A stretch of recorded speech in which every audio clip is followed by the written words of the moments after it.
తెలంగాణలో చేసిన సమగ్ర కులగణన సర్వే సమగ్రంగా లేదు. బీసీలు ఎక్కువ శాతం ఉన్నా కూడా సర్కార్ మాత్రం తక్కువనే ఉన్నట్టు చూపెట్టిందని చాలా బీసీ సంఘాలు నిరసనలు చేసినాయి. ఇక అన్ని పార్టీల నుంచి కూడా సర్కార్ మీద ఒత్తిడి పెరిగే వరకు ఇప్పుడు మళ్ళా కూడా సర్వే చేస్తున్నారు. ఇక ఈ ముచ్చట మీద ఇవాళ సీఎం రేవంత్ అన్న బీసీ నాయకులతోని మీటింగ్ పెట్టిండు. మరి ఈ మీటింగ్లో ఏం మాట్లాడిండ్రు ఏం కథ చూద్దాం పండ్రి.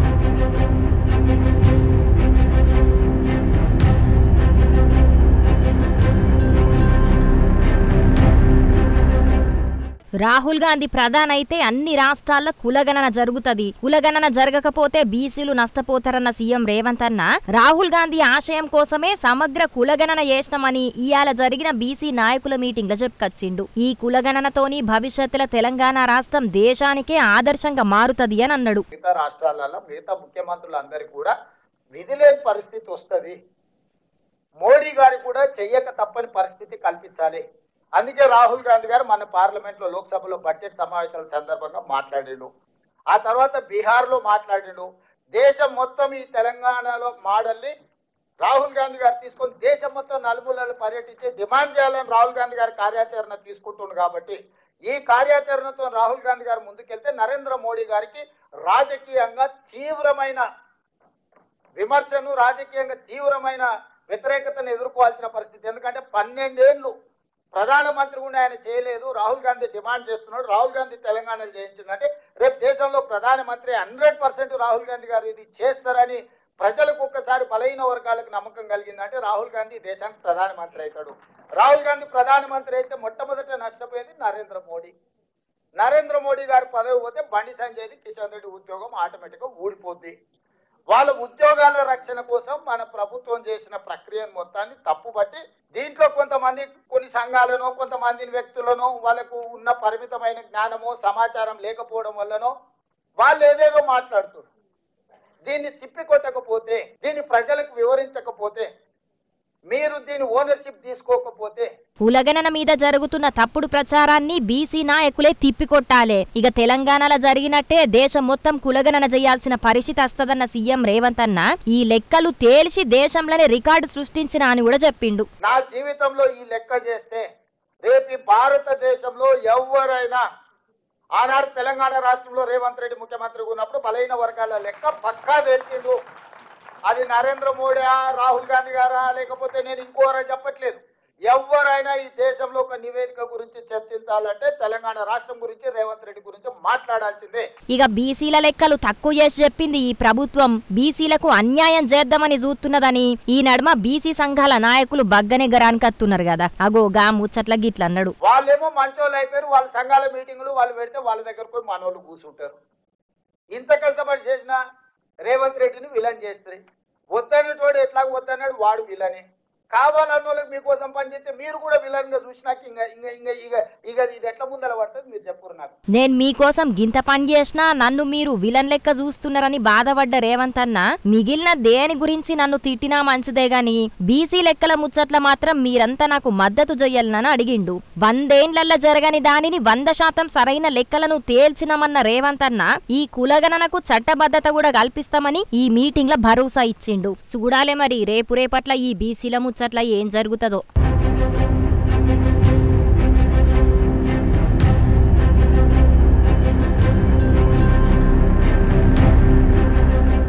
పదేళ్ల బీఆర్ఎస్ పార్టీ పాలన మీద 12 నెలల మా కాంగ్రెస్ పార్టీ పాలన మీద బీజేపీ బీఆర్ఎస్ లీడర్లు చర్చకు రావాలని నిన్న సీఎం రేవంత్ అన్న 2 పార్టీలకు సవాల్ వేసిండు కదా.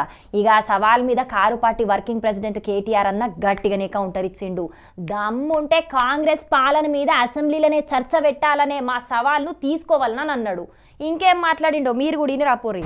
దేశ జనాభాలో 2.8% ఉన్న తెలంగాణ 5.1% సంపద ఈ దేశానికి అందిస్తున్నది. ఇది వాస్తవం. జిఎస్డిపిలో గ్రోత్లో తెలంగాణ భారతదేశంలో నెంబర్ 1. ఇది వాస్తవం. సంపద సృష్టించడంలో తెలంగాణ ప్రభుత్వం కేసీఆర్ నాయకత్వంలో అద్భుతంగా పనిచేసింది. ఇది వాస్తవం. 10 ఏళ్లలో కొత్తగా దాదాపు 80 లక్షల ఎకరాలు సాగులోకి వచ్చినాయి. ఇది వాస్తవం. మీ రిపోర్ట్ చెప్తున్నది. వ్యవసాయంలో జరిగిన అభివృద్ధి గురించి అయితే పుంకానుగా కాళేశ్వరం వల్ల జరిగిన లాభం, మిషన్ కాకతీయ వల్ల జరిగిన లాభం మీ నివేదికనే చెప్తా ఉంది. వాస్తవాలు. ఇది కరెక్టు. కాంగ్రెస్ వాళ్ళు రిపోర్ట్ చదవండి. దేశ తలసరి ఆదాయంలో ఇవాళ అగ్రభాగాన తెలంగాణ ఉన్నది. 1,84,000 నుంచి 3,56,000 జాతీయ సగటు కంటే డబల్ ఉన్నది అని మీ నివేదికనే చెప్పిన మాట వాస్తవం. మోదీ గారు తలకిందులు తపస్సు చేసినా, రాహుల్ గాంధీ గారు మరొక 100 జోడో యాత్రలు చేసినా ఇది సాధించలేరు అనేది కూడా వాస్తవం. అట్లాగే తెలంగాణలో గత 10 సంవత్సరాలుగా కేసీఆర్ గారు అకుంఠిత దీక్షతో, మొక్కవోని పట్టుదలతో ఒక అభివృద్ధి యజ్ఞం చేసినారు. ఇది కూడా వాస్తవం అని మీ నివేదికనే చెప్తా ఉంది. అట్లాగే 2014-15లో 5 లక్షల కోట్లున్న రాష్ట్ర సంపద ఇవాళ 15 లక్షల కోట్లయిందని మీ నివేదికనే కుండబద్దలు కొడుతున్నది. ఇది కూడా వాస్తవం.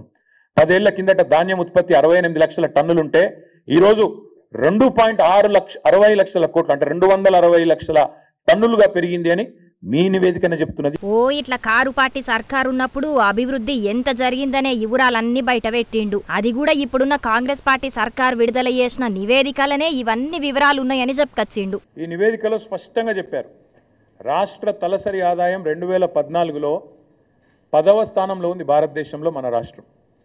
రాష్ట్రం ఏర్పడ్డ నాడు తెలంగాణను మాకు కాంగ్రెస్ అప్పచెప్పిన నాడు, ఆనాడు 10వ స్థానంలో తలసరి ఆదాయంలో ఉన్న మన తెలంగాణ ఈ నివేదిక ప్రకారం ఇవాళ నంబర్ 1 స్థానంలో ఉంది. మేము ఇచ్చిపోయినాడు 2022-23లో వీళ్ళకి అప్పచెప్పిపోయినాడు నంబర్ 1 స్థానంలో ఉంది అని చెప్పి ఇదే నివేదిక చాలా స్పష్టంగా కుండబద్దలు కొట్టింది. కేసీఆర్ నాయకత్వంలో దశాబ్ద కాలంగా తెలంగాణ ఎట్లా పురోగమించింది, ఎట్లా దేశానికి ఆదర్శంగా మారింది అనేది ఇదే మాట. తెలంగాణ దివాలా తీసింది అని దివాలా కోరు మాటలు మాట్లాడిన సన్నాసుల నోర్లు మూపించే విధంగా ఈ నివేదిక వాస్తవాలను బయటపెట్టి ఇక ఇప్పటికైనా తిట్టుడు బంద్ చేసి మీ మంత్రి ఇచ్చిన నివేదికను చదువుకొని ఎవలేం చేసిండ్రో తెలుసుకోనరని ఎడ్డిచ్చిండు. ఇక రేషన్ కార్డులు ఇస్తున్నామని చెప్పిండ్రు, కానీ వాళ్ళు ఇచ్చిన రిపోర్టులనే రేషన్ కార్డులు తీసేసినట్టుగా ఉన్నదని గరానికొచ్చిండు. ఇక సర్కార్ అప్పులకు కడుతున్న మిత్తిల గురించి కూడా ఇట్లా మాట్లాడిండు. ఇక ఇది వాళ్ళ రిపోర్టు. దీని ప్రకారం government of Telangana state accounts as of January 2025 అంటే పోయిన నెల ఈ రిపోర్ట్. వీళ్ళు ఏం రాసిండ్రు, మిత్తిలకు ఎంత కడుతున్నామని రాసిండ్రు తెలుసా? పోయిన 10 నెలలు మొత్తం ఇప్పటిదాకా కట్టింది ఎంత అంటే 22,056 కోట్లు. నెలవారీ లెక్క కూడా ఇళ్ళనే ఇచ్చిండు. పాపం బట్టి విక్రమార్క అమాయకంగా ఇరుక్కున్నాడు. ఆయన ఉద్యోగం ఉంటుందో పిక్తుందో కానీ ఏప్రిల్ నుంచి మొన్న జనవరి దాకా 22,000 కోట్లు అంటే నెలకు 2,200 కోట్లు. మరి 6,500 కోట్లు అని చెప్పిన బోగస్ ముఖ్యమంత్రి సిగ్గు లేకుండా నెలకు 4,300 కోట్లు అదనంగా కడుతున్నా అంటే ఏడబోతున్నాయి అవన్నీ? టకీమని రైతుల ఖాతాలనైతే పడతలేవు, టకీమని తులం బంగారం అయితే వస్తలేదు. మరి టకీమని రాహుల్ గాంధీ ఖాతాలో పడుతున్నాయో ఢిల్లీలో చూడాలి. ఇప్పటికైనా రంకెలేచుడు బంద్ చేసి కాంగ్రెస్ పాలన మీద అసెంబ్లీలో చర్చ పెడితే 4 కోట్ల ప్రజల ముందు అసెంబ్లీ సమావేశాలనే నీ బట్టలు విప్పుతామని సీఎం రేవంత్ రెడ్డి మీద ఫైర్ అయిండు. ఒకవేళ మేం చెప్పినవి తప్పని నిరూపిస్తే ఏ శిక్షకైనా సిద్ధమేనన్నాడు. ఇక కాంగ్రెస్ పార్టీ సూతం 6 గ్యారంటీలు పూర్తిగా అమలు చేసిన దగ్గరనే పోటీ చేయాలని మేం సూతం అనొచ్చని ఎడ్డిచ్చిండు. రేవంత్ రెడ్డి చేతగానితనంతోని ఒక్క ఏడాదిలోనే అన్ని రంగాలను సావు దెబ్బగొట్టిండు. ఇది రాష్ట్ర ఆర్థిక లోటు కాదు, రేవంత్ రెడ్డి వల్ల వచ్చిన తలపోటు అని ఫైర్ అయిండు. మొత్తానికైతే సీఎం రేవంత్ రెడ్డి సవాల్కు కేటీఆర్ సుతం గట్టిగానే కౌంటర్ వేసిండు. మరిగా కారు పార్టీ లీడర్లు అడుగుతున్నట్టు అసెంబ్లీల అభివృద్ధి మీద చర్చ పెడతారో ఏం కథనో చూడాలి మరి.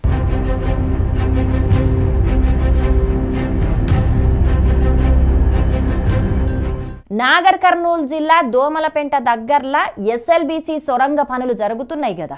ఇక ఆ సొరంగ పనులు చేస్తుంటే ఇవాళ పొద్దటిలి ప్రమాదం జరిగి పైకప్పు ఊలింది. దాంట్లో కొంతమంది పని సుతం చేస్తున్నారు. ఇప్పటికైతే అందరూ మంచిగానే ఉన్నారు, కానీ అసలు ఆ ప్రమాదం ఎట్లా జరిగింది ఏం కథ పురా గరుచుకుందాం పాండ్రుల్లా.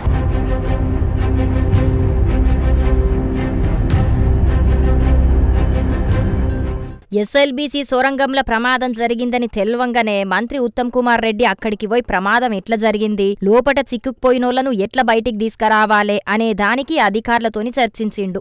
ఆ 8 మంది ప్రాణాలు రక్షించడానికి సర్వశక్తులు వడ్డిస్తున్నాము. ఈ యొక్క కంబైన్డ్ ఎఫర్ట్గా ఫస్ట్ ఎఫర్ట్గా ముందు 8 మంది ఎవరైతే స్టక్ ఉన్నారో లోపల వాళ్ళ ప్రాణాలు రక్షించే పనిలో ఉన్నాం. వాళ్ళు ఉన్న సమయంలోనే అర్ధగంటలోనే టనల్ ఒక సైడ్ నుంచి డ్యామేజ్ అయ్యి లోపలికి వచ్చింది. ఆలోచన చేద్దాం. ఇప్పుడు ముందైతే ఆ ప్రాణాలు రక్షించుకోవడానికి మా సంపూర్ణ, అదేవిధంగా రాష్ట్ర ప్రభుత్వం నుంచి భారత సైన్యాన్ని, నేషనల్ డిజాస్టర్ రెస్పాన్స్ ఫోర్స్ కూడా మేము వారిని విజ్ఞప్తి చేసాం. రాత్రి వరకు కూడా అందరూ వస్తారని చెప్పి మా నమ్మకం. 14 కిలోమీటర్ల లోపల కాబట్టి there will be some challenges. We are getting the best tunnel experts in the country to oversee the rescue efforts. సొరంగంలో ఒక దిక్కు నుంచి నీళ్లు లీకవుట్ల మట్టి కుంగిపోయిందట. ప్రమాదం జరిగేటట్టున్నదని బోరింగ్ మిషన్ ఆపరేటర్కు ముందుగాల్నే తెలిసే వరకు మిషన్ను ఎన్కాలున్న 42 మంది కార్మికులను బయటికి పంపిర్రట. మిషన్ కి ముంగటున్న 8 మంది మాత్రం బయటికి రాలేక దాంట్లోనే ఉండిపోయినరట. వాళ్ళని కాపాడనీకి అన్ని ప్రయత్నాలు చేస్తున్నామని చెప్పిండు మంత్రి ఉత్తమ్ సారు. ఈ ప్రమాదం ముచ్చట తెల్వంగానే సహాయక చర్యలు చేపట్టాలని సీఎం అధికారులకు ఆదేశాలిచ్చిండు. ఈ ప్రమాదానికి సర్కార్దే పూర్తి బాధ్యతన్న మాజీ మంత్రి కేటీఆర్ ఆ ప్రమాదంలో గాయపడినోళ్లకు మెరుగైన వైద్యం అందించాలని డిమాండ్ చేసిండు. ఇక చెయ్యక ఒక ప్రాజెక్టు పనులు షురు చేసి మొదట్లనే అంతం చేసిన ఘనత కాంగ్రెస్ పాలకులదేనని ఎడ్డిచ్చిండు మాజీ మంత్రి Harish Rao sir. National dam safety authority దీన్ని విచారణ చెయ్యాలని డిమాండ్ చేసిండు. టన్నెల్ లోపట చిక్కుకున్న కార్మికులను సురక్షితంగా బయటికి తీసుకురావాలని సెంటర్ మంత్రి కిషన్ రెడ్డి కూడా చెప్పిండు. మరిగా దేవుని దయ వల్ల అందరు సల్లగుండాలని మన రచ్చబండ ముచ్చట్ల తరపున కూడా కోరుకుంటున్నాముల్లా.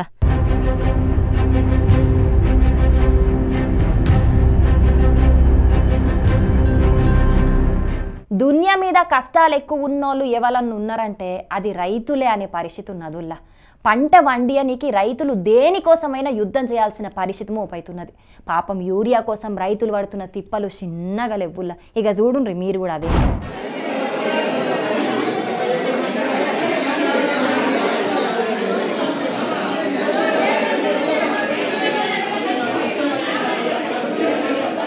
ఇగో ఈడ గుమిగూడినోళ్ళంతా రైతులు. పంటలు మంచిగా వండించుకోవాలంటే యూరియా కావాల్సిందేనాయే. కాకుంటే ఇప్పుడు రాష్ట్రంలో యూరియా దొరకకపోవట్లా రైతులు చాలా గోసపడుతున్నారు. గంటల కమానం లైన్లలో నిలబడ్డా కూడా యూరియా బత్తాలు దొరకని పరిస్థితి మోపైంది చాలా జాగల్లా. నిర్మల్ జిల్లా లోకేశ్వరం మండలం మన్మాదు ఊళ్ళే యూరియా కొరత జయ్యంగా తిప్పలైతున్నదని రైతులు బాధపడుతున్నారు. యూరియా లేకుంటే పంట ఎట్లా వండుతాయని ప్రశ్నిస్తున్నారు. చాలా ఇబ్బంది పడుతున్నారు.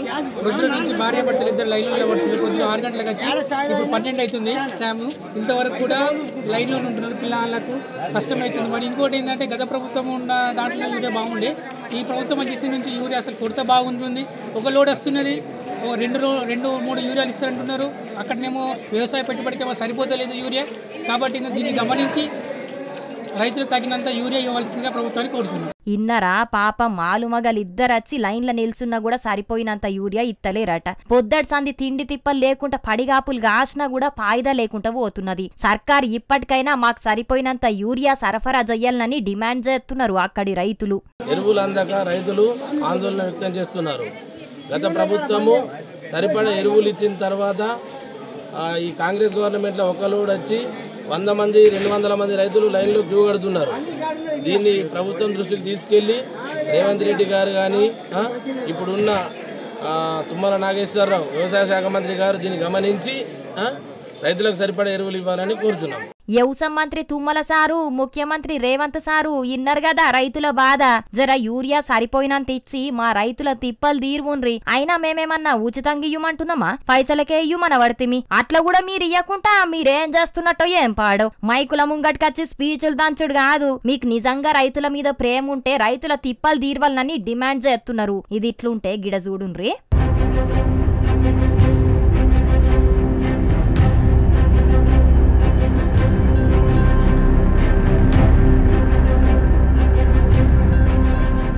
కరీంనగర్ జిల్లా చిగురుమామిడి మండలం ఇందుర్తిల యూరియా బస్తాల కోసం రైతులు మస్తు మంది ఎగవడ్డరు. ఎవ్వరికి బస్తాలు దొరికే పరిస్థితి లేకపోయే వరకు పొద్దుగాల్నే సొసైటీ ఆఫీసు ముంగట చెప్పులని క్యూ లైన్ల పెట్టిండ్రు. సొసైటీ గోదాంకు 200 యూరియా బస్తాలత్తే 400 మంది రైతులు యూరియా కోసానికి వచ్చే వరకు లొల్లి మోపైంది. సాట్ల తౌడు పోసి కుక్కల కొట్లాట పెట్టినట్టు గింత మంది రైతులుంటే కొన్నన్ని బత్తాలు తెస్తే అవి ఏమిట్లకు సరిపోతాయని రైతులు కోపానికి వచ్చిండ్రు. మరిగా సీఎం రేవంత్ అన్నో రైతుల తిప్పలు చూస్తున్నారు కదా, జర ఇప్పటికైనా యూరియా బత్తాలు సరిపోయినని సరఫరా చెయ్యుండ్రి. అదును దాటిపోయినాక పొలానికి మందు జల్లినా ఏం ఫాయిదా ఉండది. కాబట్టి రైతుల గురించి ఆలోచన చెయ్యుండ్రి. ఏమంటున్నాం?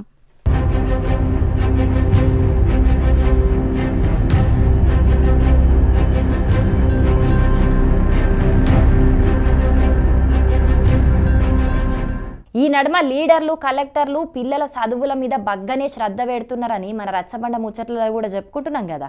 ఇక ఒగల్ని చూసి ఒగలన్నట్టు చాలా మంది 2 తెలుగు రాష్ట్రాల్లో కూడా కొంతమంది ఎమ్మెల్యేలు పెద్ద పెద్ద అధికారులు కూడా విద్యార్థుల దగ్గరికి పోయి వాళ్ళు ఎట్లా చదువుతున్నారో అరుచుకుంటున్నారు. ఇక ఇప్పుడు ఈసారి అంతా వచ్చింది.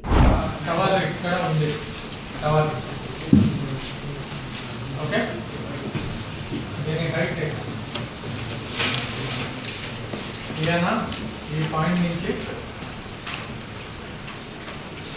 30 మీటర్స్లో ఉంటుంది. ఇగో ఈడ లెక్కల పాఠం చెప్తున్నది లెక్కల మాస్టర్ కాదు, ములుగు జిల్లా కలెక్టర్ దివాకర్ సారు. ములుగు జిల్లా జాకారంలో ఉన్న బాయ్స్ హాస్టల్ కు పోయిన కలెక్టర్ సారు అక్కడ చదువుతున్న 10వ తరగతి పిల్లలకు లెక్కల పాఠాలు చెప్పి వాళ్ళు ఎట్లా చదువుతున్నారో అరుచుకున్నాడు. 10వ తరగతి అని చెప్పి ఏం భయపడకురి, ఏం టెన్షన్ లేకుండా పరీక్షలు రాస్తే మంచిగా ఫస్ట్ క్లాస్ లో పాస్ అవుతారని వాళ్ళకు భరోసా ఇచ్చిండు. ఏ డౌట్లున్నా సార్లను అడిగి ఎంబట్నే తెలుసుకోవాలి, పరీక్షల దాంక జాగ్రత్తగా చదవాలని చెప్పిండు. అట్లనే ఈ బల్ల ఏమన్నా తక్లీఫ్లు ఉన్నాయా అనేది కూడా అరుచుకున్నాడు. ఇక పండ్ల పని పిల్లలతో కలిసి భోజనం కూడా చేసిండు. ఏం ఇబ్బందులున్నా చెప్పాలని పిల్లలకు చెప్పిండు. ఈ ముచ్చట గిట్లుంటే గిది చూడురి.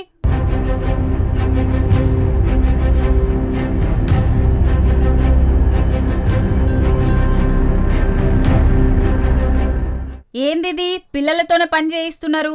బాల కార్మికుల చట్టం కింద వాళ్ళను లోపటేయాలని మీరు అంటున్నారు కావచ్చు. అవు, వాళ్ళు బాల కార్మికుల్లాగా మారింది నిజమే. కాకుంటే వాళ్ళు ఏ హాస్టళ్లను ఇంకేదో ఫంక్షన్లను పని చేస్తలేరు. వాళ్ళ హాస్టల్లా వాళ్ళే వంట చేసుకుని తింటున్నారు. సంగారెడ్డి జిల్లా కణ్కి మండలం కేంద్రంలో ఉన్న తెలంగాణ ట్రైబల్ వెల్ఫేర్ హాస్టల్ల చదివే విద్యార్థులే ఇట్లా టిఫిన్లు చేసుకుని తింటున్నారు. పుస్తకాలు చేత పట్టి చదువుకోవాల్సిన వాళ్ళు పిండి చేత పట్టి బోండాలేస్తున్నారు. జలగంట పట్టుకుని అవిటిని కాలుస్తున్నారు. మరి హాస్టల్ల పనిచేసేటోళ్ళు రాలేదో ఇంకేం జరిగిందో తెలియదు గాని మొత్తానికైతే పిల్లలే వంట మనుషులయ్యారు. మరిగా వాళ్ళు అట్లా బోండాలు కాలుస్తుంటే అయింత నూనె గిట్ల వడుడో లేకుంటే ఇంకేదన్నా జరగరాంది జరిగితే ఎంత పరేషాన్ ఉంటది చెప్పురి.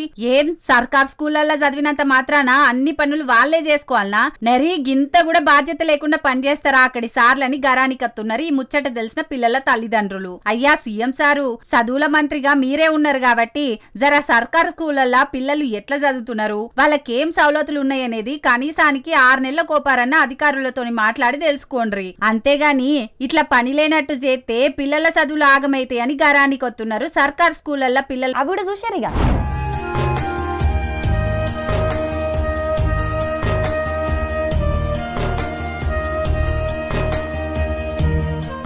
శివలింగాన్ని చుట్టుముట్టి నాగుంబాము పడగిప్పి చూస్తుంటే భలే సంబరం అనిపిస్తున్నది కదా. కానీ అదే పాము వేరే కాడుంటే మాత్రం గజ్జు అని అనుకుదురు. ఇక ఆ పాము శివలింగాన్ని చుట్టుకొని పడగిప్పే వరకు ఇదంతా శివయ్య లీలనేనని చాలా మంది భక్తులు మొక్కులు పెట్టుకున్నారు. నెల్లూరు జిల్లా మనబోలు మండలం షెర్లోపల్లి దగ్గర్లున్న విశ్వనాథ స్వామి గుల్లే ఉన్న శివలింగం మీద ఇట్లా పాము ఆటాడే వరకు భక్తులు దర్శనానికి లైన్లు కట్టిండ్రట. శివరాత్రి దగ్గరకొచ్చిన యాళ్ళ నాగుంబాము ఇట్లా దర్శనమిచ్చుడు మాత్రం నిజంగా శివయ్య మహిమేనని భక్తులు పూజలు చేస్తున్నారట. ఎవరి నమ్మకాలు ఆళ్ళై మరి.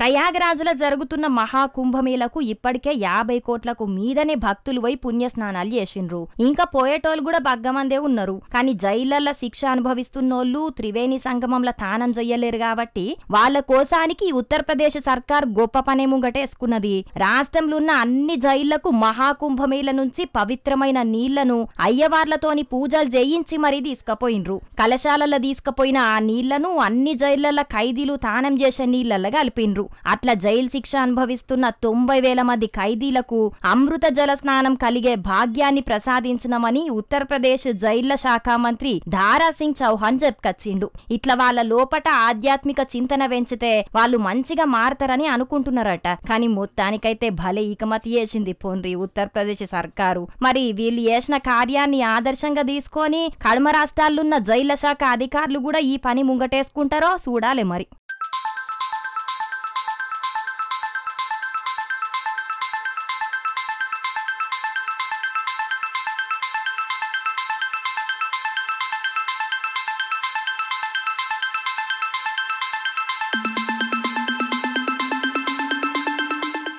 రాజస్థాన్ అసెంబ్లీ సమావేశాలు జరుగుతున్నాయి కదా. ఇక ఆ సమావేశాల్లో ఆ రాష్ట్ర మంత్రి అవినాష్ గెహ్లాట్ మాజీ ప్రధాని ఇందిరాగాంధీ పేరు మీద వర్కింగ్ ఉమెన్స్ హాస్టళ్లను పోయిన సర్కార్ షాల్ చేసిందని మాట్లాడుతుంటే ఇందిరాగాంధీని దాది అన్నాడట. ఇక ఈ మాట మీదికెంచి పెద్ద రచ్చనే అయింది. ఆ మాటను వెనుకకు తీసుకోవాలని కాంగ్రెస్ పార్టీ ఎమ్మెల్యేలు నిరసనకు దిగిండ్రు. ఇక స్పీకర్ వాళ్లను సస్పెండ్ చేసి సోమవారం నాటికి సభను వాయిదా వేసినా కూడా వాళ్ళు మాత్రం అసెంబ్లీలోనే నిద్రపోయి మరీ నిరసన చేసిండ్రు. మాజీ ప్రధానిని అట్లా అన్నందుకు నిరసన చేసిండ్రు మంచిదే గాని అదే ప్రజల సమస్యల మీద కూడా ప్రతిపక్ష పార్టీలు గిట్లనే నిరసనలు ఆందోళనలు చేస్తే నిజంగా పేదలకు ఎంత ఫాయిదా అవుతుంది చెప్పుండ్రి. కానీ అధికార పార్టీ హామీలు అమలు చెయ్యది, ప్రతిపక్షం అడగదన్నట్టే ఉంటది శానా రాష్ట్రాల్లో. ఏం చేస్తాం, ఏ పార్టీలైనా వాళ్ళ అధికారం కోసమే గాని ప్రజల కోసం కాదనేది అందరికీ తెలిసిందే నాయే.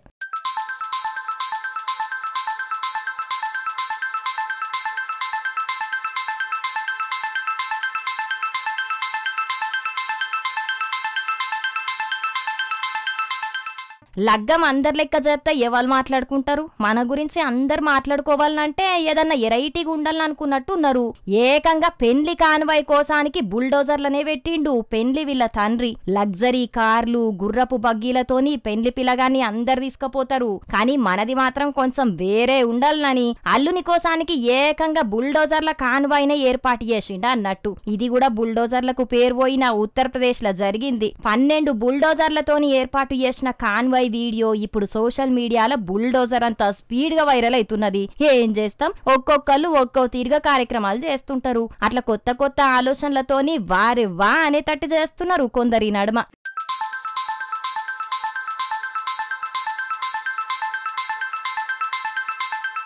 ఇక ఇవుల్లా ఇయాల్టి మన రచ్చబండ ముచ్చట్లు. ఇయాల మేము చెప్పిన ముచ్చట్లన్నీ జబర్దస్త్గా ఉన్నాయిలే. దినం ఇంతకంటే ఖతర్నాక్ ముచ్చట్లను దేవులాడి మీకోసం పట్టుకొస్తూనే ఉంటాం.